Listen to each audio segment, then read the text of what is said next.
My husband and I have been married for 20 years. This year, our son entered college and left home. The life with just my husband and me is going fairly well. My husband created a baseball team with his colleagues, and he spends his weekends from morning to evening practicing. I work part-time and enjoy going to yoga with my friends. I think we're an age-appropriate couple. One day, I received a message from a yoga friend.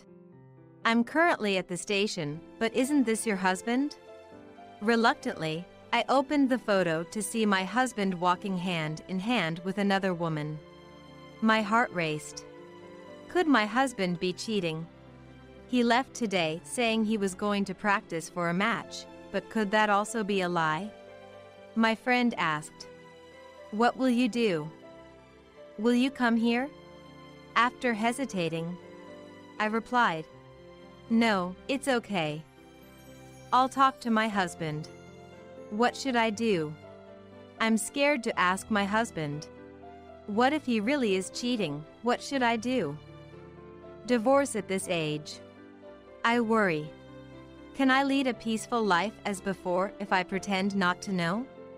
I ask myself. Coming back to my senses, it's already 7 p.m. When my husband returned home, he said, "What's wrong? Why are all the lights off?" As he turned on the living room light, looking puzzled. "Oh, sorry, I was sleeping." I dodged, and he started to laugh, beginning to wash his practice clothes. Seeing that, I thought maybe he had been practicing. Maybe the photo was a mistake. Did you go anywhere else today besides baseball practice? Not really. I thought maybe you went to buy the new shoes you wanted. Ah, I haven't changed them yet. The conversation ended there. My husband seemed as usual. I decided to think the photo might have been of someone else. Even when my husband came home late from overtime or stayed overnight for a sudden business trip, I couldn't help but doubt him. Bad news seems to follow.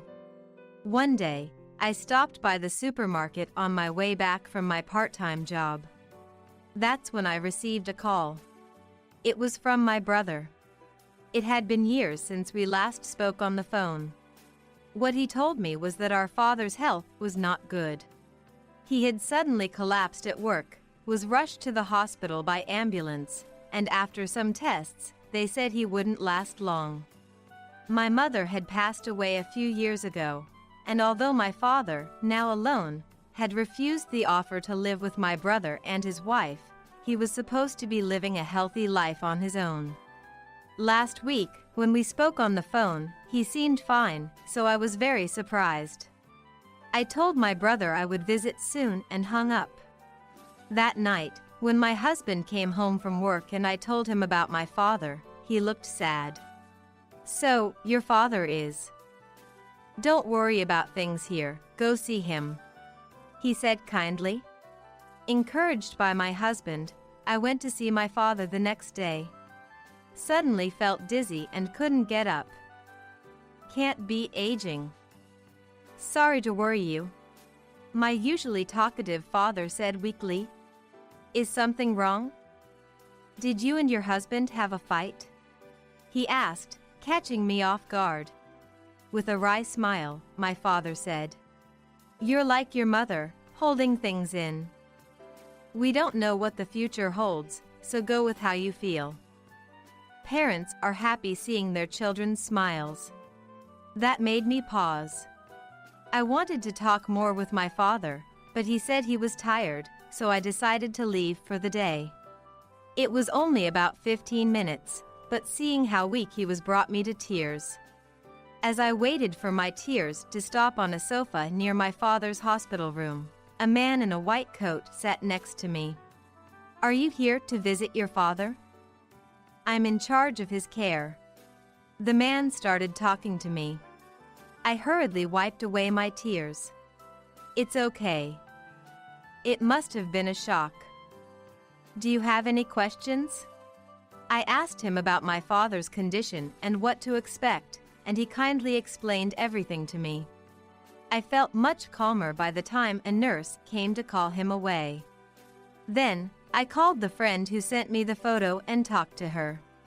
I thought I might have done something unnecessary. "I'm sorry if I made you feel bad," my friend said. "No, I'm glad you told me. I'm finally ready to face my husband's infidelity, but I have no idea what to do." I honestly shared, and my friend laughed and offered advice. "Actually, my husband is a lawyer. I'll ask him for advice." I felt relieved. Soon, she even suggested a detective agency and offered to accompany me if I felt uneasy. In the following days, I was busy visiting my father and working part-time. At the same time, my husband said he became busier at work, with more overtime and business trips. I became increasingly suspicious and looked forward to the investigation results. 2 weeks later, I was told by the detective agency, "It's very clear," in a way that was hard to say. I was able to accept the reality without feeling agitated. In fact, I felt a sense of relief. After seeing some photos and having the past 2 weeks' activities explained to me, and hearing audio data, it was awful. Apparently, baseball was only once a week, for 2 hours in the morning, and other members would go home to their families right after. The rest of the time was spent with the affair partner, sometimes waiting at a cafe near the baseball practice field for my husband to arrive. The practice clothes were washed on purpose. Overtime and business trips were all lies. It was all time spent with the affair partner. The most shocking was finding out my husband told his affair partner, "Once I receive the inheritance from my father-in-law's passing, we'll divorce immediately. He probably won't last another month, so let's reserve a tower mansion near the station now." The recent busyness was because he was starting to prepare the new house, reserving furniture and appliances. There was also a plan for a pre-marriage trip next month, making me feel dizzy. The thought of my husband waiting for my father to pass away deeply hurt me. It was enough to lose all affection. Feeling neither sad nor anything else, I just wanted to get divorced as quickly as possible. After making a hefty payment to the detective agency, I took all the data and, just in case, had it stored at a friend's house. Then, my friend introduced me to a lawyer she knew. I had spent all my money on the detective agency, and I was hesitant to touch the household finances, fearing it might affect the divorce proceedings negatively. Eventually, swallowing my pride, I consulted my brother. Though he scolded me for not consulting him sooner, he was willing to lend me the money for the lawyer's fees. I also spoke to my employer about the possibility of working as a contract employee or full-time, and they agreed to a contract position. This gave me some financial stability. Now, the question was how to confront my husband about the divorce. Then, one midnight, I got a call from my brother saying our father had passed away. I woke my sleeping husband, and we headed to the hospital together. My husband briefly visited my father and greeted my brother and his wife before saying, "Take your time to say goodbye," and went home alone. After that, the funeral and greeting relatives kept me too busy to mourn. My brother and his wife were exhausted, and my husband was no help at all. Moreover, he went to play baseball right after my father had passed, which even my brother and his wife found appalling, but they said nothing, knowing my firm decision to divorce. With so much to do, the divorce had been put on hold. The situation finally escalated 6 months later. After all procedures related to my father were completed and the inheritance was finalized, my husband asked, "Has your father's inheritance come in yet?" I replied, "It's scheduled for tomorrow, but why?" To which he wondered about the amount, since my father had been a corporate executive. I said, "I've heard it's about $700,000. His surprised response was, "That much?" Your father really saved up. I got a call from the lawyer today saying everything's ready. It'll be transferred tomorrow, so let's go eat something nice. I emphasized the transfer happening the next day with a smile. After my husband left for work the next day, I left my bank card and its PIN code on the desk before heading to work. Returning from work, as expected, the bank card and PIN were gone, and a divorce form was left behind. Surprised by how smoothly things were going, I went to my lawyer to explain the situation and didn't return home, but to my parents' house, where most of my belongings had already been moved. What to do with the shared belongings in our house would be decided later. My ex-husband and his affair partner could live there for all I cared. I had submitted the divorce papers and had no intention of contacting him again. 3 days later, my ex-husband called, bewildered that there was no money in the account and demanding to know where the inheritance had gone and where I was. I played along. The inheritance is mine. Why would you use it? He seemed to be back at our house. I needed to contact my lawyer immediately. He demanded, "Why isn't the $700,000 in your bank account?" I replied, "Did you take my bank card?" I was preparing it to change my salary deposit account. He raged over the phone, claiming it should be shared assets, but I retorted, "Inheritance is a personal asset, not shared. Besides, we're no longer married, the divorce papers have been submitted. Don't contact me again. You can live with your affair partner in the house, I won't be returning. Goodbye." After hanging up, I informed my lawyer about his whereabouts. Ignoring all his calls over the past year, I finally felt at peace after enduring such difficult times. Opening his numerous messages, I found complaints about the property division and apologies, pleading for a chance to talk. Ignoring the messages and leaving my phone behind, I headed to work with a new phone in my bag that I would use from now on. After some time, my lawyer informed me that my ex-husband desperately wanted to meet. I agreed to a direct confrontation but insisted on a public place for the meeting. My ex-husband and his affair partner showed up on time. It was the first time I had seen the affair partner in person, a young woman in casual attire, cute, 26 years old, working at a pâtisserie, as I had learned from the investigation. My ex-husband appeared confused. My lawyer and I explained, "The inheritance was left to me by my father, and you have no right to it. The property division is due to the divorce caused by your infidelity, which hurt me."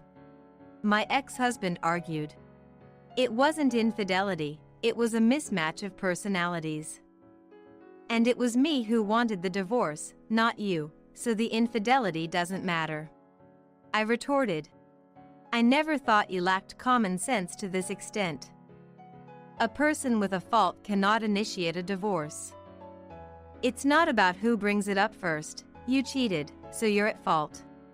The affair partner, bewildered, exclaimed, "Why me?" before grabbing her bag and storming out of the cafe, drawing attention from other customers. However, my lawyer reassured me, "We know where she works, so it's not a problem," leaving my ex-husband pale. My ex-husband began to make excuses about his affair partner. "She used to be so nice when we were having an affair, always smiling, and she would cry when it was time to leave." He then complained about her. "Her cooking isn't good, and she's always so demanding. It was cute before, but now that we're married, it's just troublesome." Even though they had been married for only about a month. My ex-husband pleaded, "I realized I always compare her to you. You were always waiting for me, and good at housekeeping and cooking.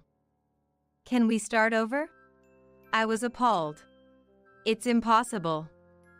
I can't trust you at all," I responded, and he kept begging for a second chance. I remember, from the time my father was said to be in danger until his death, you never visited once. You were having an affair even when I was going through a tough time. After my father died, all you thought about was the inheritance, right? I noticed several times you had checked my bank account. You must have been planning to take it and leave the completed divorce form once the inheritance was deposited. My ex-husband trembled. You must be thinking if we get back together, you won't have to pay property division. I guessed correctly, and he fell silent. Embarrassed by his silence, I declared, "If there's nothing more to say, I'm leaving." He broke down. "You're the most important to me. Please, let's start over." He begged through tears. "Stop, it's embarrassing. You're newlyweds, so you should talk it out with her." I dismissed him. "Actually, she's cheating on me. She married me for my money." He cried, defeated. I left him crying, picked up the bill, and my lawyer and I left the cafe. Later, to avoid further hassle, I contacted my ex-in-laws for advice. It was the first time I had called them since thanking them for attending my father's funeral. They were shocked to learn that their son hadn't informed them about the divorce or the remarriage. I had given up on expecting anything, but the next day, my ex-father-in-law, accompanied by his brother, went to confront my ex-husband. The brother, a boisterous man whom my ex-husband disliked, ensured the property division payment. They decided to take my ex-husband back to the countryside under their supervision. He would work at a relative's factory to pay the property division, as promised by my ex-in-laws, who were now over 80 and without income. As for the affair partner, she unilaterally served my ex-husband with divorce papers. I reluctantly contacted her workplace. Speaking with a woman who identified herself as the manager, I learned a shocking fact.